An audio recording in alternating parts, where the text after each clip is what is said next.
সাগরে ক্রমাগত শক্তি সঞ্চয় করে উপকূলে ধেয়ে আসছে এক শক্তিশালী ঘূর্ণিঝড়। আর সেই ঝড়ের তাণ্ডবে উপকূল এলাকা জুড়ে বেড়েই চলেছে বৃষ্টি ও বাতাসের তীব্রতা। বিধ্বংসী এ ঝড়ের তাণ্ডব মোকাবেলায় সেখানে জারি করা হয়েছে বিপদ সংকেত। ইতোমধ্যেই সেখানে লাখ লাখ মানুষকে নিরাপদ স্থানে সরিয়ে নেওয়া হয়েছে। বন্ধ করে দেওয়া হয়েছে ফ্লাইট, ব্যবসা প্রতিষ্ঠান ও নৌযান চলাচল। আবহাওয়ার পূর্বাভাসে বলা হয়েছে শক্তিশালী এই ঘূর্ণিঝড়টির নাম কাজিকি। আর এই ঘূর্ণিঝড়ের ফলে ইতোমধ্যেই বাতাসের গতিবেগ প্রতি ঘন্টায় বেড়ে দাঁড়িয়েছে ১৬৬ কিলোমিটারে। সোমবার চীন সাগরের উপকূলে আঘাত হানার সময় এর শক্তি আরও অনেক গুণ বেড়ে যেতে পারে।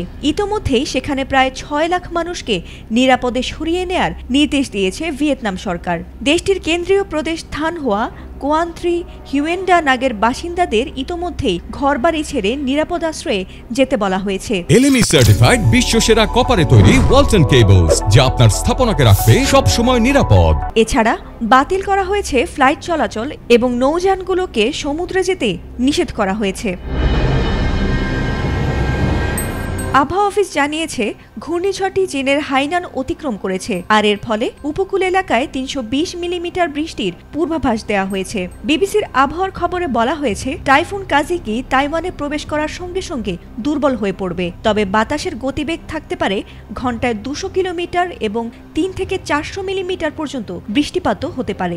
এমনকি ঘূর্ণিঝড়টির ফলে ১৩ ফুট উচ্চতার জলোচ্ছ্বাসও দেখা দিতে পারে।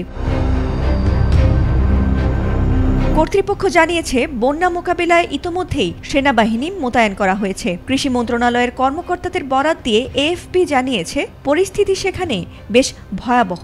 এ তীব্র ঘূর্ণিঝড়ে পর্যটকবাহী জাহাজ, মাছ ধরা নৌকা এবং মাছ চাষের ব্যাপক ক্ষয়ক্ষতি হতে পারে।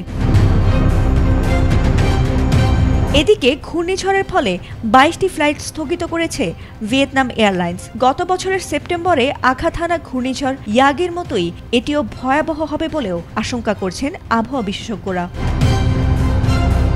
ফাতিমা সুলতানা, এটিএন বাংলা।